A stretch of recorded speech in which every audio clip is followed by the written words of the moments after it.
Thank you again, all of you, for joining us at this Sueña Big Pa'lante presents Aida Rodriguez Fighting Words. This online space has been created thanks to our partnership with HBO Max Pa'lante for you, for your stories, for our community, for the storytellers that are dreaming big, dreaming huge. Throughout this whole year, we've had the honor to showcase storytellers who dream big and embrace themselves wholly and unapologetically, así como tú. Sueña Big honors those who've paved the path while ensuring they aren't the last to do so. And you know why? Because our comunidad knows a thing or two about resilience, or no? Our stories have turned adversity into opportunity. We've been breaking through all those barreras, and we have proudly partnered with HBO Max to celebrate and amplify those vibrant Latinx voices, creatives, and trailblazers. ¿Se sienten identificadas? Let me know with the little emoji. So Sueña Big Pa'lante tertulias are really where the magic happens. Aquí, ahora, this is where culture is made and where you'll find those aha moments. So today for this tertulia, we're having an incredibly empowering conversation on how our stories connect us to others, how we can see ourselves in others because of the similarities in our family, our heritage, our cultura, identity, and journeys. We have the incredible honor of being joined by two incredibly inspiring, just beyond inspiring mujeres, Aida Rodriguez and Nadia Hallgren. It just truly brings me so much joy, the fact that we can create and share this space with all of you. So thank you again for attending. And I know you will enjoy this conversation. And I know that also because we have an incredible woman who is leading the conversation today and has led all of our tertulias this year, mi amiga Kim Guerra. She is our host for today. She is an LA native, a queer woman of color, and the creator behind Brown Badass Bonita, which is a brand and movement. And her work is driven by self-love and the love for her comunidad. So please join me in welcoming our host, and she will introduce our guest today for our Sueña Big Pa'lante tertulia. Kim, bienvenida, amiga. Hola, gracias. Eres hermosa como siempre. Gracias. I'm just so super excited. Didn't we love watching Fighting Words? And I watched it at least 3 times. I'm not even joking. Yeah. And then like my girlfriend who's also here, shout out to Sheila. She's like, I want to watch it, but I know you already watched it. I'm like, girl, I'll watch it again. Like, and every time it's going to be something new and something new that hits you. And you're like, damn, Aida, of course. All right, I'm going to leave you. You got a powerful conversation to lead here. I know. Okay, muchas gracias, and thank you everyone for being here today. As always, I'm super hyped up. I'm super excited to be here. Welcome you to our Sueña Big Pa'lante presenting Aida Rodriguez Fighting Words. I'm like, we're here like fighting words. We are very excited to connect with you and our badass guest today. Y cuando digo badass, I mean badass. We will explore what it's like to learn, laugh, and share our stories, not only through comedy, but using our voices, using our talents, using our gifts in a way to heal, but also in a way to empower, in a way to also call people out. Because when you watch it, I hope you all watched it, but we're gonna watch a little of the trailer too.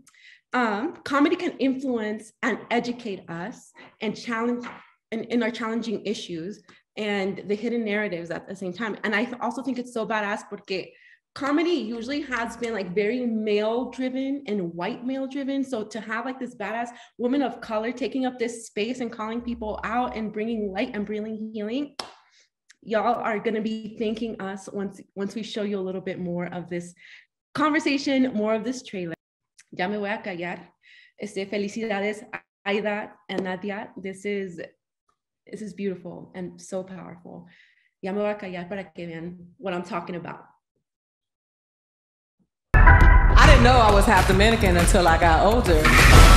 They broke it to me like it was bad news. I've talked about the differences of Latinos. One thing we all have in common, we love our grandmothers. You remember when your grandmother turned 40? I do. Through this journey, I had an opportunity to go to the Dominican Republic and meet my father for the first time. We sat in a restaurant. Every time a woman walked in, he'd be like, that's your sister. He was so generous, he gave us each our own mothers. He was like, Oprah, you get a mother, you get a mother. He people for throwing up Black Lives Matter signs during the marches. And they only put up them signs so that nobody would break their windows. They're marching up our street, Lucille. Throw the sign up. Hurry up, hurry up. I don't want to be woke. They're always, oh, words hurt. I'm like, so do uppercuts, bitch. Learn how to block.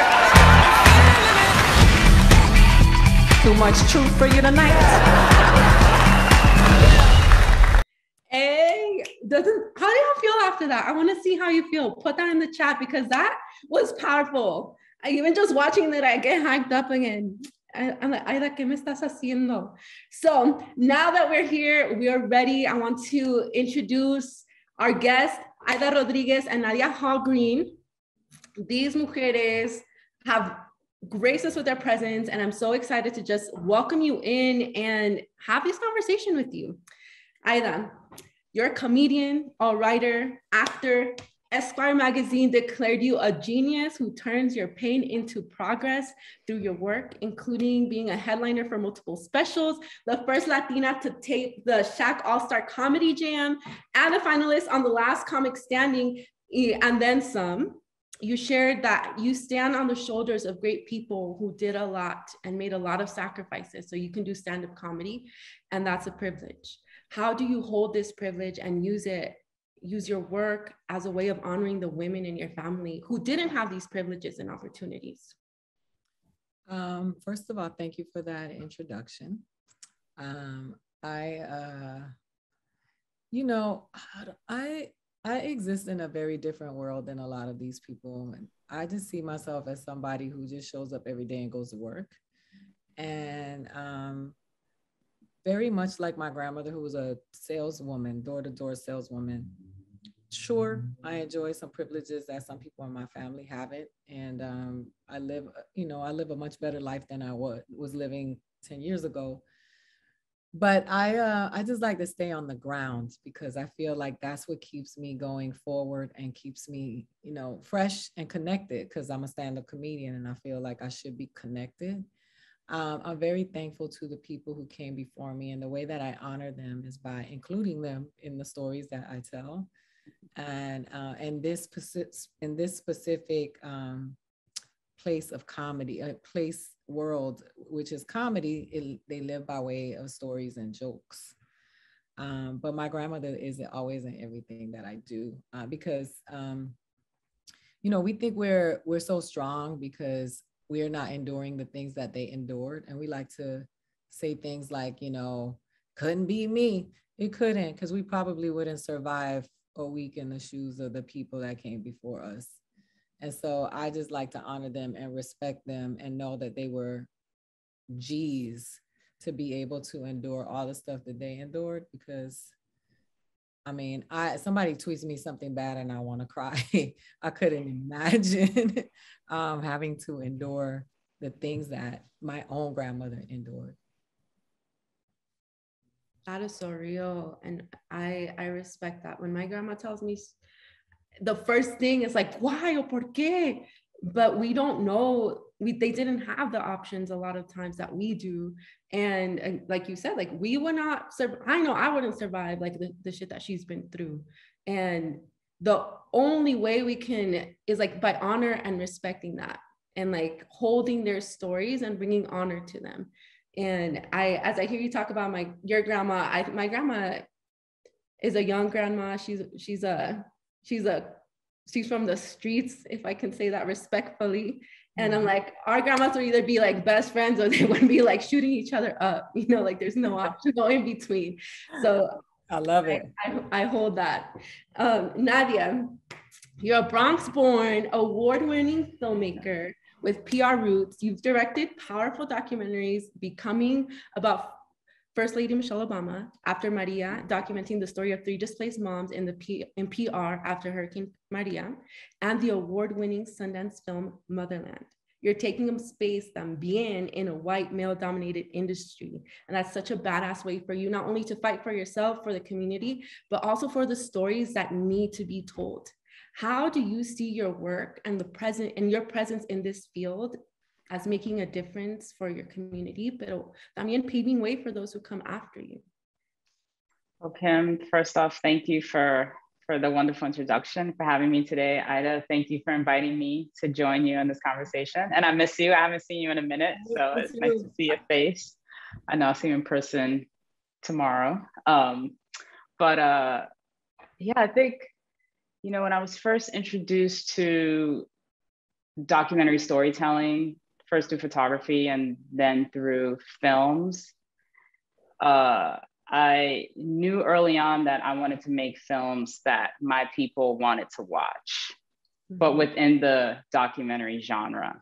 And I think back then, people weren't thinking about audiences of color when they were making these films. And I felt like I wanted to change that. And so I think that that's how I honor my people when I'm telling stories about us. And I not only try to tell our stories with personal experience in mind and a lot of heart, but also with the audiences in mind, and knowing that they're the people that I want to reach and that I hope watch the films that I make and also enjoy them and make them feel like they want to watch more documentaries and more nonfiction. And so I think that that's kind of my approach to the way that I make films now. Yes, for us, by us, with us in mind. Last tertulia we had a conversation with Jess Vargas, and she said, like, you know, we want to stop treating us, we want the industry to stop treating us like a secondary audience. No, that's not as important. Like, we are as important. We're like one of the fastest growing audiences, and our stories do need to be told. Like, our abuela's story needs to be told. Michelle Obama's story needs to be told. And I want to like thank y'all for the work that you're doing. And I also want to give a shout out right now. I was just informed that Flor Montero from Afro Asistencia is here, and the work that they're doing is also so badass. We're going to be sharing a little bit more about them towards the end, but we also want to just shout them out and thank them for being here today. We're going to get a little bit more, we get a little deep in these tertulias. I'm just warning you. Yeah, in the chat that people already started crying, and I'm like, si se me sale, se vale llorar. All right. You started off here with this breathing joint. I was like, wait a minute now, what's going on? I'm a therapist too, y'all. I should have told you. We're gonna be feeling feelings today. So speaking of, I was feeling a lot of feelings. Oh girl, I'll hit you up in that question. Pero honesta, one of my favorite things about you, como que me quedé, the first time I watched it, I was like in a hotel by myself watching, and I was just like, who is she? And I am so glad she is who she is, because you were so unapologetic in how, one, you were taking up that space, but also you were holding people accountable. You were calling out like the Karenism, the wokeism, when you're like, don't be proud of that. And the racism, the performative allyship, and the misogyny that is so real in our communities. And for me, I was like, what is your process like? Because that takes a lot of courage. Like, it takes a lot of courage to be doing what you're doing. And what is that process like for you as you use comedy as a tool, not only for education, for advocacy, but for making an actual difference in how you're showing up in this world? Well, that's what Nadia's documentary was all about, was my process, right? It was her idea to document how I mind my comedy, how I take my experiences and write jokes about it. You know, I have a lot of survivor's remorse. You know, I come from a community that I went to a high school where from the time I was a freshman till I was a senior, 17 people died. And I didn't think I was going to live past 30, right? Because of all of the trauma and the community that I lived in. I found the best thing for me in life was to just live in my truth and who I was. You know how teenagers go through the phase of like, if you're poor, you're embarrassed of your family. If your mom works at a factory, I was always so proud of my family in all of their defects. Like, my uncles were like the thugs of the neighborhood, and I used to be like, they are the dopest thing to ever walk this planet. Say something about my uncle, and we having problems. I became a mom younger, and so my kids are always been my motivation of wanting to be better, to wanting to break cycles, wanting to learn.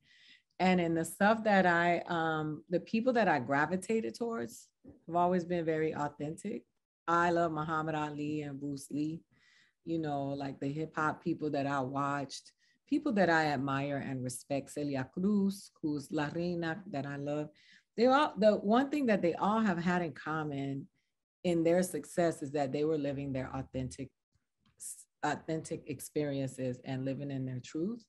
And that's always inspired me. So the way that I process comedy from the beginning has always been to tell stories that come from my real life that are very popular amongst other people, to free them from the shame that a lot of people try to put on us from not having, you know? And so for me, that's always who I wanted to be in comedy. And if you watch my old sets, even though I wasn't as seasoned as I am now, that's always what I was doing. Like, I've always just been like, let's just tell the truth. The truth is really funny. And if we're gonna really talk about anti-Blackness in our community, let's confront it. Let's talk about it.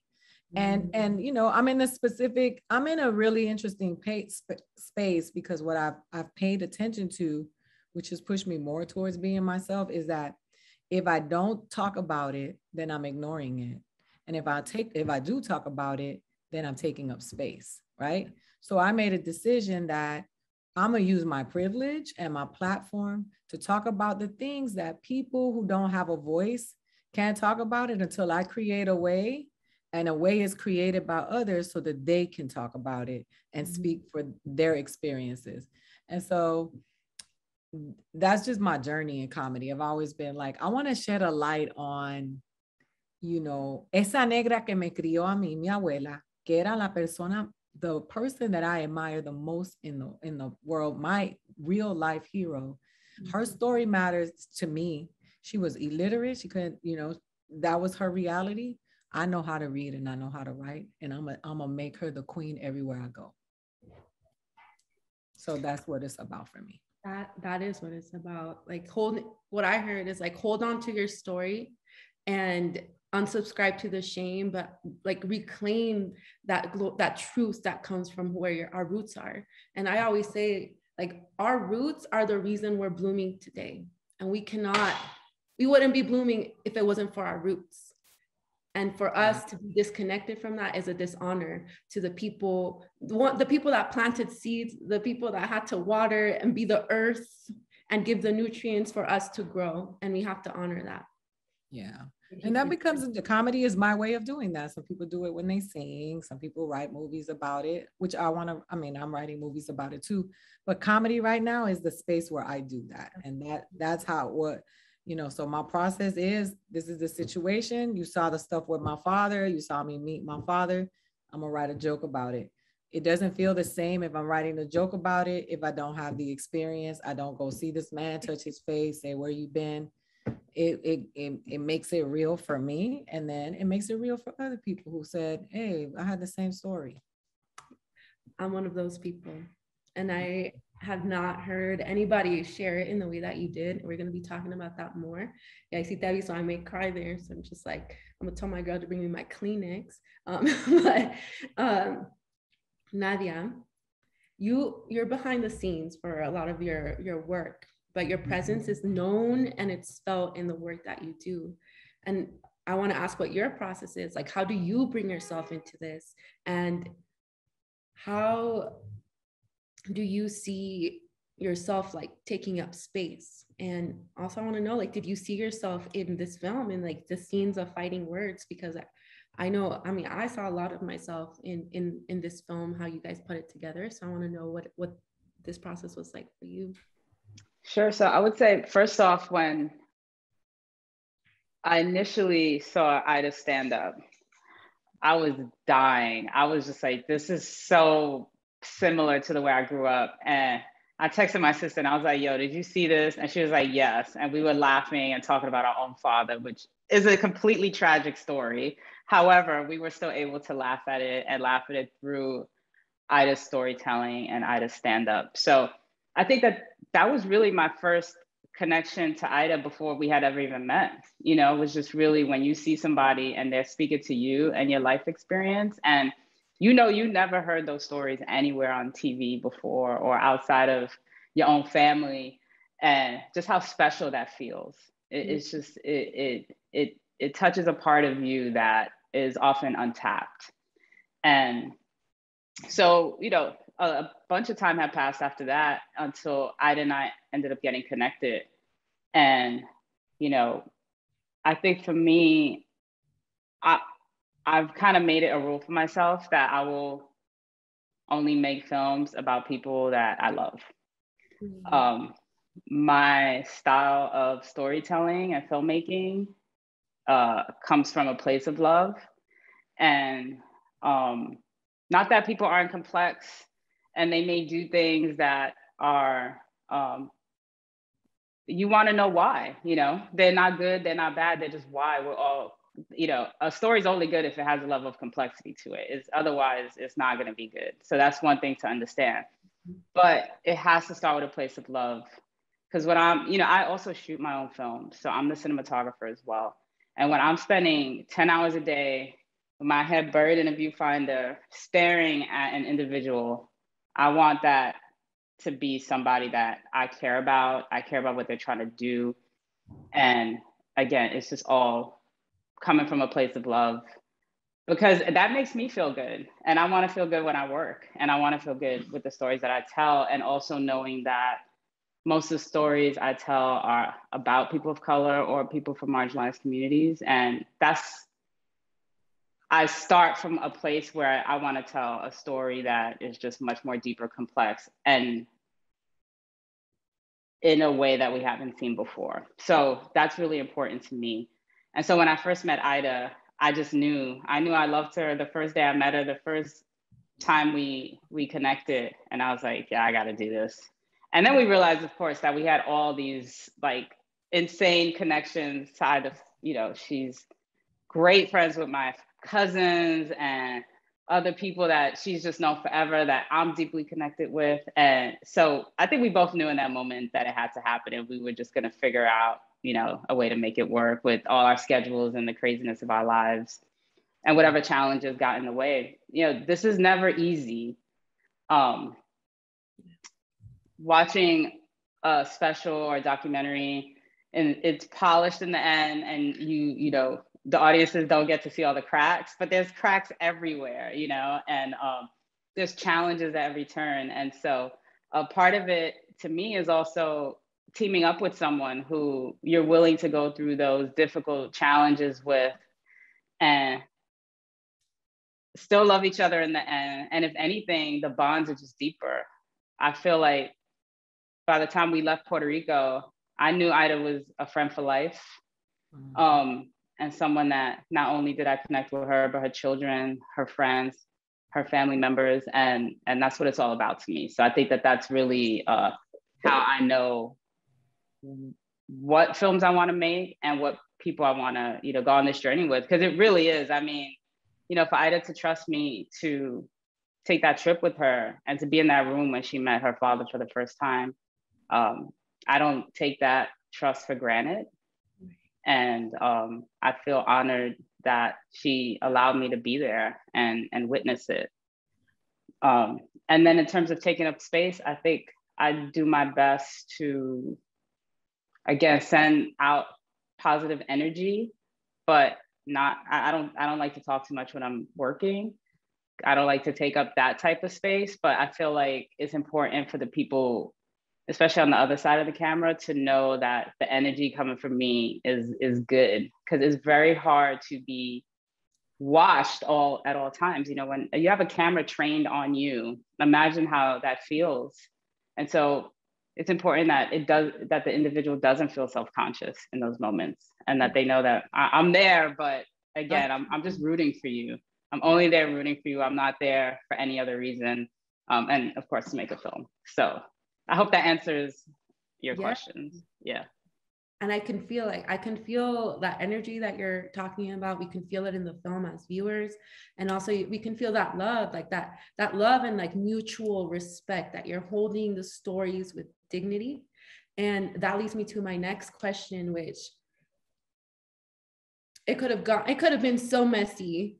One, meeting your dad. Two, finding out you're Dominican and you had all these stereotypes. Like my mom told me that I had a different dad in a Burger King drive-through.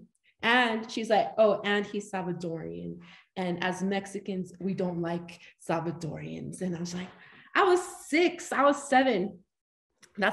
So when I saw you like talking about like the cultural dysmorphia when you found out you were Dominican, and like the process that you had to go through, and then actually going to the DR and meeting your dad and getting to know the two cultures. And also, I love how you said, like, I can't write jokes about these people without actually knowing them, and without actually, knowing what it's like to hug them, to laugh with them, to share space with them.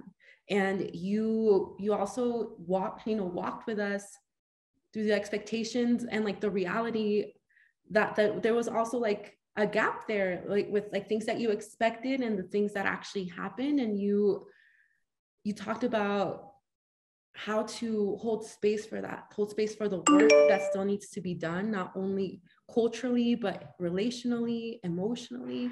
And you did that with dignity. You held that with like a lot more grace than I feel most of us would have. And I want to know like what that was like for you. Like, what did that teach you about yourself? And how was it like for you to acknowledge and like fight those negative stereotypes? Because I feel like Latinos, like, we can be so hypercritical of each other, and we can be when it comes to our identities, when it comes to navigating, like, you said like Latinx, and what did I miss? Like, what was it like for you to hold that and also to see the beauty in this process? And this question could go for both of you, because I would love to hear both of your input.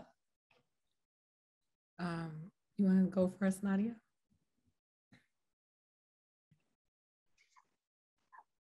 I'd love if you could just rephrase the question again, so I just answer it correctly. Yes. No, I just realized I jammed in a lot at once. Yeah. So all I heard was cultural dysmorphia. I was like, whoa, that's a term. I'm gonna use that one. I got you. Like, I think it was about like everything that could have went wrong. I'd like to talk about that, because I think that's it. Because again, you plan these things for weeks. And this is kind of the fun and terrifying thing about documentaries, is that it's all just happening, and it's like a moving train barreling down the tracks. And at some point, you gotta just let go, right? And you leave it up to the gods to do it what they're gonna do. So you plan, you get plane tickets, you get crew, you do all this stuff, and all that stuff is it's all just the logistics, and that feels like the hard part. But then when you get on the ground, you're like, oh shit, this is really the hard. Like, this is all happening, right? In the moment of truth, you're faced with the moment of truth. And I think sometimes it's easy to get caught up in all that other stuff, like, are my batteries charged, is this and all this stuff. And then it's like, oh, this is gonna happen. And this is something Ida's been waiting for her whole life. Yeah. It's going down, like, it's just going down, and we don't know what's going to happen. And so a lot of it is just staying like really centered and thinking about how to respond to the potential various scenarios. Mm-hmm. And also, this is what from my side, it's like, this is what we're here for. This is the story. So I have to make sure that I cover it in a way that is going to be able to be edited. There's all these like kind of technical things happening in my mind. But then also, it's me and Ida there, and I'm just thinking about her and what she's going through emotionally, and making sure she's okay and she's ready. And like, so it was just like, and one of my favorite, and I think when we were even in the edit, and Ida and I were texting, I was like, man, your face, that moment where her dad knocked on the door, it was like, those reactions are, there's nothing rehearsed about that. Like, in those moments, you almost like have no control over your body, and those emotions take over, and they're so overwhelming, And it was just like one of the realest responses to a knock on the door that I've ever seen, knowing that the moment that door opened, Ida's life was going to change forever. Her identity and how she knows herself and understands herself is going to change forever. And being there for that, I think is, you know, it's special, but it's scary, you know, because you just don't know what's going to happen. Yeah. It was like definitely an oh shit moment, I feel, for like everybody involved, like for behind the scenes, for in front of the camera, for us watching. It was definitely like a moment where like, ah. And I was just like told that we have a little bit of that clips for people to kind of like get a sense of what we're talking about. So we're going to show the clip, and then Aida will give you time to like breathe and answer after. So we're going to watch the clip, and you know, for those of y'all who haven't watched it, it's like we're all feeling it. I'm feeling it right now. I didn't know I was half Dominican until I got older. They broke it to me like it was bad news.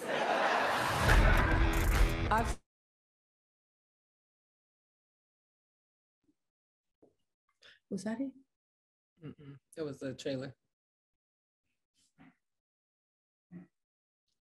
Okay, I'm like, that was too quick.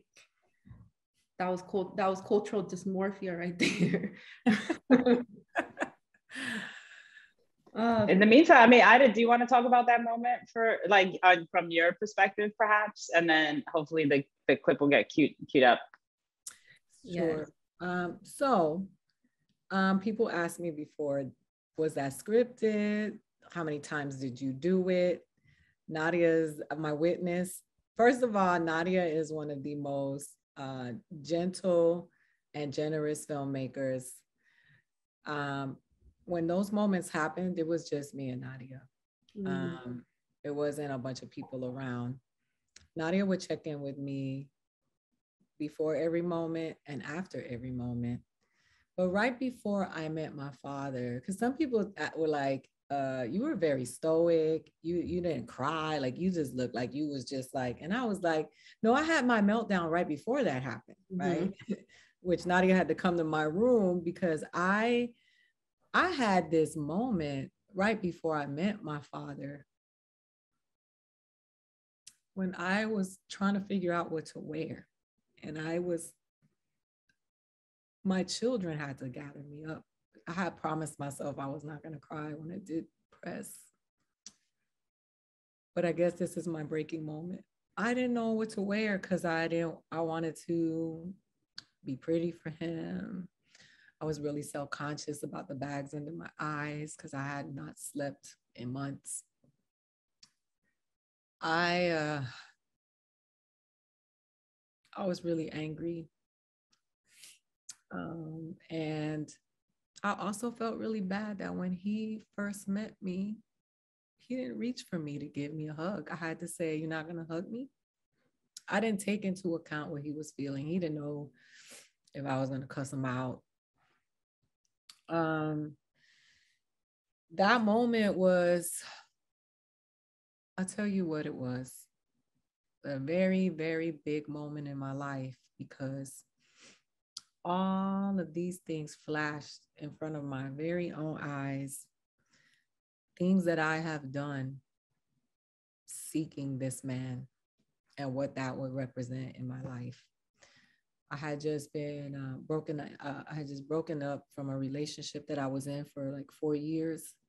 And I realized in that moment that everything that I had been looking for in men was because of this very moment. And I was never able to, face that and the fear that my daughter would be having, that children are observational learners and we have those generational curses. All of that was crippling. And all of that was in my head right before this man walked through that door.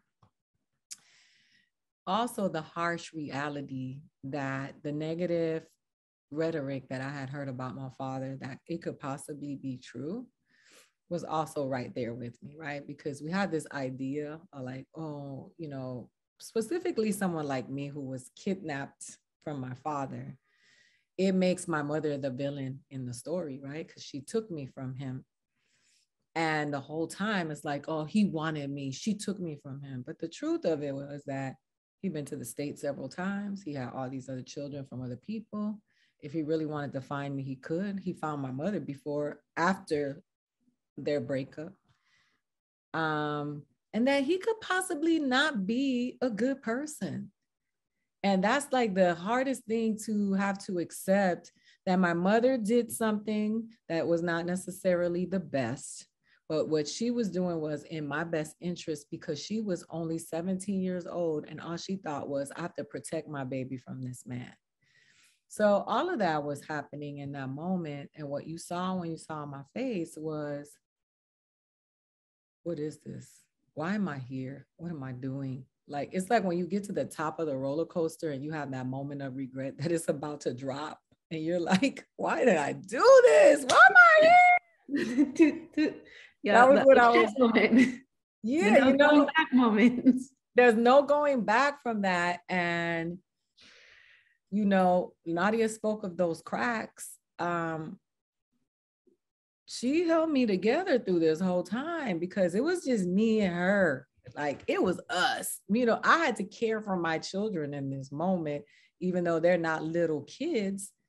They're dealing with their own problems with their own father. And now I'm like, not my cubs. My cubs, you will not infiltrate my cubs with your toxicity. So it was so much that even in that moment, I still had to take care of my babies. And that was really, really what you saw. Was when I saw him, I initially could feel in my spirit that he wasn't necessarily the best thing for me.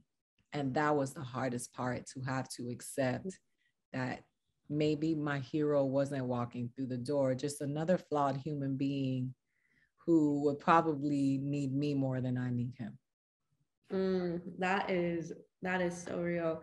And my dad actually said the same thing when I met him. He said, if I had been in your life when I was, because he was 15, he's like, when I was born, like, if I had been in your life, I would have caused more harm to you than me being out of your life. And that shit hits deep too. And again, like, I had that moment, I was like going down the escalators and I knew they were waiting for me at the airport. I was like, I can't go back up these escalators. And, you know, it's like choosing what to wear. That is so real. And when you shared that in the documentary, I remember feeling, I'm like, I didn't know that somebody else went through this experience. Like, am I gonna show, like, dress all extra and fabulous, be like, you know, you see, I didn't need you? Or I'm gonna be like, am I just gonna be like, I've struggled. These are my Goodwill clothes. Or I don't care. It's like, I don't care. Like this, I wore this because you ain't nobody. I have a whole video on my phone. Like, I had no idea. So that process that you let us into, that you both held so beautifully, was so important. And I know I'm not the only one who's gone through this. And I've seen the chat that it's like so many people that have gone through this. And our moms have gone through similar things too. So for y'all to have shared that and held that with such dignity it's so beautiful and so powerful. And one of the things that we saw through that is like that you had to kind of get to know both cultures. You had to get to know the Dominican, and then you had to get to, you know, you went back home to Puerto Rico. And I remember when you were kind of like in the DR, I can feel like your energy. You're like, okay, like I'm getting to know this place, these people. And then when you got to PR, you were like, I'm home, bitches. And I was like, yes. And what was that, you know, that process like for you and for both of you? Well, I'm gonna speak to that. The reason why I said I'm home, bitches, was so much more about my grandmother than anything else. Because my grandmother's from Caguas, Puerto Rico. And I have to tell my grandmother's story, because my grandmother's story is one of the most compelling and important stories I ever heard in my life. My grandmother had her first child when she was 13 by way of a rape. And that's why she left Puerto Rico. She left Puerto Rico, got involved with another man, had another child who beat her, moved to Connecticut, got married to this man who gave her 4 other children, punched her in the eye, made her legally blind, and used to beat her to almost her death. Gathered her 6 children, moved to Boston, met another man and that was younger than her, who helped her raise her children, became a door-to-door saleswoman, ended up, you know, doing all of the things that she dreamed of doing. And I was like, I'm complaining? Like, what? So I get to, you know, I've been to Puerto Rico, but to go to Caguas, where we went, where my grandmother was from, and to see this place now flourishing and becoming, you know, whatever it can become, you know, as it fights being colonized for the 3rd time and gentrified, it was a release. But also I had just left an amazing amount of trauma that I had to unpack. I had just met my father, 3 of my sisters, and 5 of my nieces and nephews. These are people I did not know existed 10 years ago. And I had to pack all of that into 3 days. So it wasn't so much about the Dominican Republic. And I'm like, I'm home to Puerto Rico. And like, yeah, it was, I can breathe, because all of that I just did, I got to unpack, process, and deal with that. And Puerto Rico was a moment of paying homage and respect to my grandmother, because that was the family that was there. And so, you know, also we set out to make sure that we humanized Puerto Ricans and Dominicans in the name of all Black and brown people of Latino America, because when we see us in those spaces, we see us as the crack dealer, or the cool Puerto Rican guy that's gonna beat you and all of that stuff. And the Limber lady in Puerto Rico is just as important as AOC. Mm-hmm. And the lady who made that delicious chillao for me in the Dominican Republic is just as important as Bill Clinton in Aida Rodriguez's book. And I wanted people to see that, you know, you don't have to work that. You just gotta wanna show representation. There ain't nothing out. We didn't do nothing out of this world. What we did was true storytelling. Yes. We went there. We were like, look at all the people. You know, in the Dominican Republic, we were like, all the kids are not begging for money. Mm-hmm. Some of them got iPhones. You know, everybody in Puerto Rico ain't no gangster.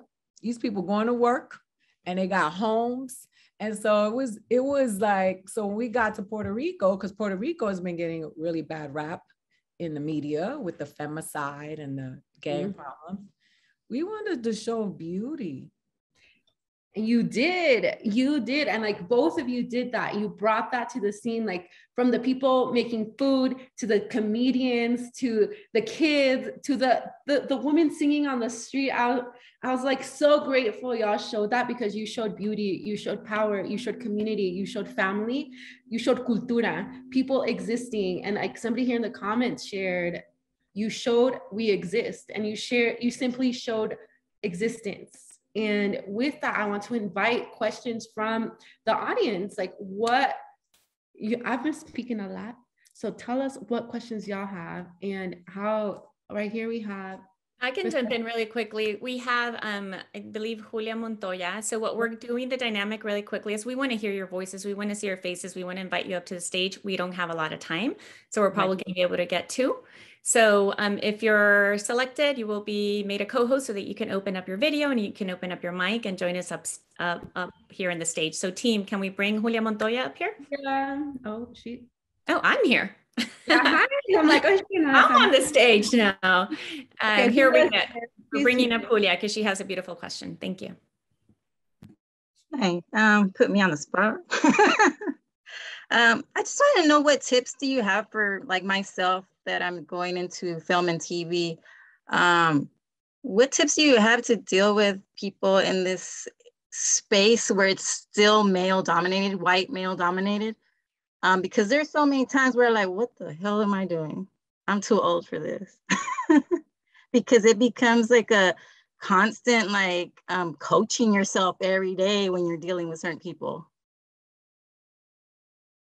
You know, Nadia, you and I both are in this male-dominated space, and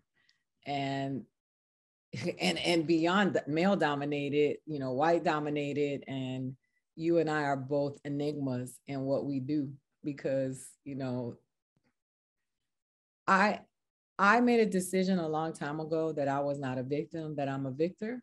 I made that decision a long time ago because if I lived in my victimhood, I would have jumped off a building. And I'm not saying that lightly. I've had suicidal thoughts. I just made a decision to say, I'm gonna go do what I set out to do, and I'm gonna make, my mantra is the universe agrees with a made up mind, and I cannot concern myself with the business of others.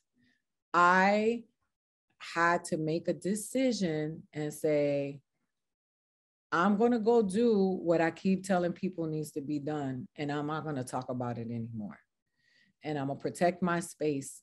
I don't live on Twitter. I don't live on Instagram.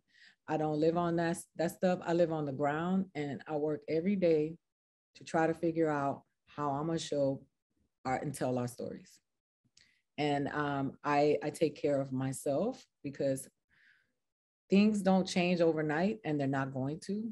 And the only way they change is from us being the change that we want to see. And so for me, that's what it's about. I cannot concern myself with this business, because the business is not set up for us. It's not set up for us to win. It is set to exclude us. That is how this business has been built. So if you think about it logically and rationally, you won't be a part of it. You have to dream bigger than you ever thought possible and go do it. Because if Tiffany Haddish didn't do that, she wouldn't be where she is, right? If Celia Cruz would not have believed that, she would not be the legend that she is. So we gotta just say, this seems crazy, or they're gonna tell us that we're crazy, but I'm gonna do it. And then you gotta align yourself with the people who also dream that way, feel that way, and are not gonna pour constant negativity into your dream. You gotta eliminate, create boundaries and say, I'm gonna go do it. I'm gonna jump in this pool and do it. Nadia. I second everything Ida said. What I think I have done personally to just figure out how to withstand the decades at this point that I've been working in this industry is a lot of meditation, a lot of learning how to manage my temper, because the shit people say to you some days is so offensive that is mind-blowing and constant that, and I'm sure you've experienced that, Julie, and that's why you're asking that question. So it's like, but at the same time, they do that to deter us, right? Because if we go off track and we lose focus, then game over. So it's really about keeping your eye on the ball, knowing what you want, and don't let anybody tell you it's not possible, that it can't be done, or that you can't do it personally, because that is not true. And as Ida said, align yourself with the right people. You know, there may be opportunities that you have to turn down because you know in your heart that the folks that are offering them are not good or don't have your best interest at heart.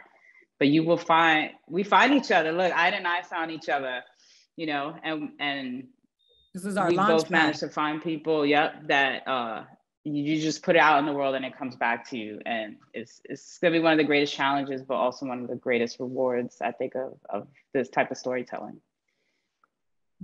Beautiful. Thank you so much.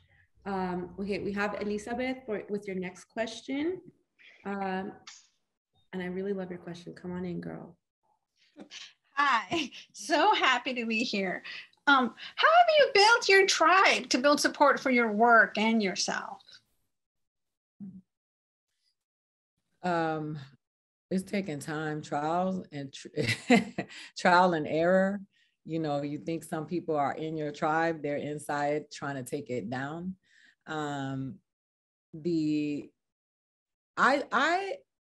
love this younger generation, because this younger generation has been very transparent about what they want. We were taught not to be that way, right? But one thing that I really respect is people who honor their intuition.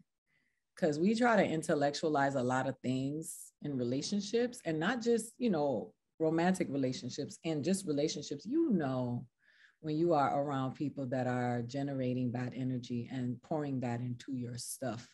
And so I, at this moment in time, thanks to my daughter, Akela, who Nadia knows is no nonsense, my daughter has really reprogrammed me to connect with my center. And especially with the stuff with my father, she was like, it's okay if you never speak to him again, mommy. It's okay if it doesn't work out. It's okay.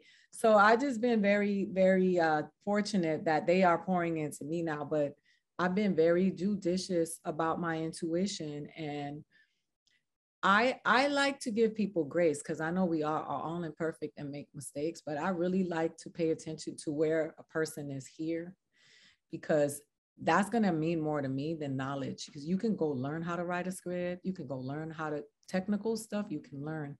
But when a person is not there, no está ahí contigo, no te va a valer la pena. So for me, it's like, Nadia is somebody like, that was instant. There was no, we got on a Zoom and I was like, that's my people forever. You know, like it was not, she not gonna talk here. We sit down, I do 80% of the talking. She does the other 20. And what she says shuts down the 80%. I said, she be like, boom, boom, boom. Who? Headliner. That's what she does. We have to, what I will say this is, which is more important to me than anything, as people of color, Black people, Indigenous people, Asian people, which make up the spectrum of what Latinidad is, we have to stop worshiping the approval and acceptance of white people in our industry and beyond. We have to take chances and be able to give our people grace, because when Latinos are not on time or don't have the resources to run the best ship, it is by design. So when we sit down and say, oh, I'm not working with Latinos, because Latinos, their productions, white people be late too. White people's productions be off too. You know, and it's like that when they do it, it's like, oops, sorry, we were late. But then when we do it, it's like Latinos are always late. You want to build a tribe? Go back and look at some of the people who are trying to do the things that you are doing, who haven't arrived yet. Why wouldn't you build them when we made Starbucks? Remember when Starbucks wasn't Starbucks? We made Starbucks, and Starbucks is everywhere. We put our dollars into that. Why don't we do that to Emilio's drugstore? Because we've been conditioned not to bank on our own people. So if you want to build a tribe, sometimes you got to look at two people who are not fully baked.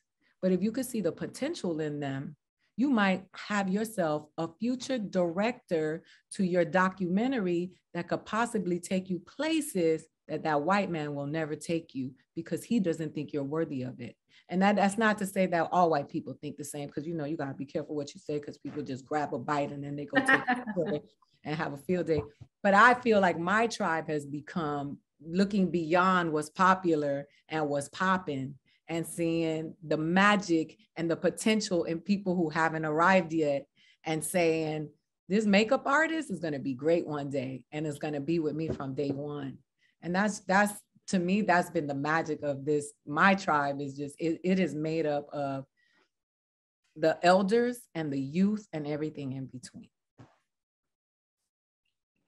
And I just want to say from experience, Ida does it better than anyone I've ever seen. She's relentless and will work so hard and sacrifice in order to make that happen, make what she said happen, bring in people that you have to fight for sometimes because they're not the go-to, or they don't have enough credits, or they may not have this experience, or, you know, whatever. Ida's doing it, and it takes people like her to change this business.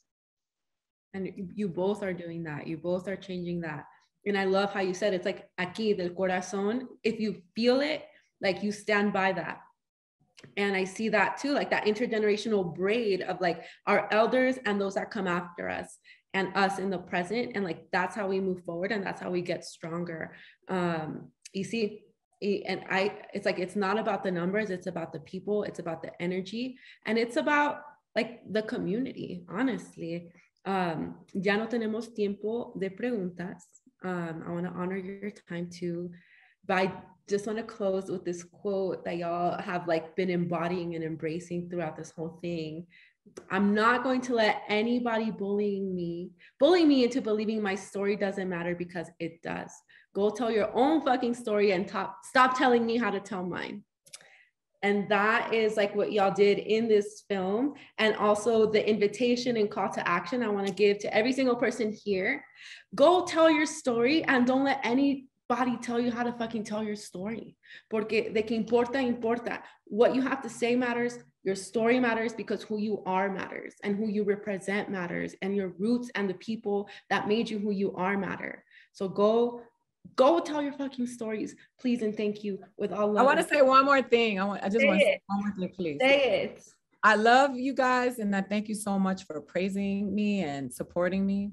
I would invite you that when you talk about Fighting Words, that you include Nadia in the narrative, because that documentary was a lot of Nadia's work. Nadia stopped doing another major project that she was doing to go to Puerto Rico and the Dominican Republic.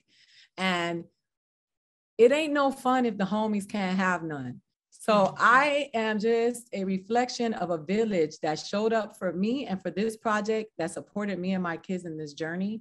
So I want y'all that when you tell the story about Fighting Words and what you love about it, that you talk about Nadia and that you uplift her, because when Nadia went and told the story of after Maria, racist Puerto Ricans and people who were elitists did not support her journey in telling the stories of the people who were struggling. And I was really bothered by that. So I know I'm sorry if I'm speaking out of turn. It's important for us to support our own. She belongs to us. She is ours. Tell people about Nadia. Give Nadia her flowers. That's what I'm hearing. And we're gonna give you flowers. Love you, Ida. See, we're gonna take, so in the chat, you can see where to follow, support Nadia and Ida. And please do it. And like, listen to Ida. This is like a village. This is like a team effort. And it's not like a one woman show. And like, we're seeing that here. We felt that here. Entonces, honor these women and the work that they're doing, not only for it's like for the community. Thank you all so much for sharing your wisdom, for sharing your time, for sharing your presence. Y'all are so badass, and I feel so grateful. Muchísimas gracias. Thank you. Yes, thank you. The laws of attraction. Hey. Always. Thank you. And guys, on behalf of everybody who's here, we are going to be making a donation to Afro Resistance. I keep wanting to say that in Spanish. Afro Resistance, which is a Black Latina girl and women fund organization. And that's going to fund Black Latinx women in the Americas. It offers financial support by giving money directly to Black Latinx women and girls who are experiencing severe financial need across the region, especially due to COVID. To get more info, please follow Afro Resistance. The info is going to be right here in the chat, Afro Resistance, and please go follow, please go support, and continue to be a part of this movement. Thank you guys so much for being here with us. We love you.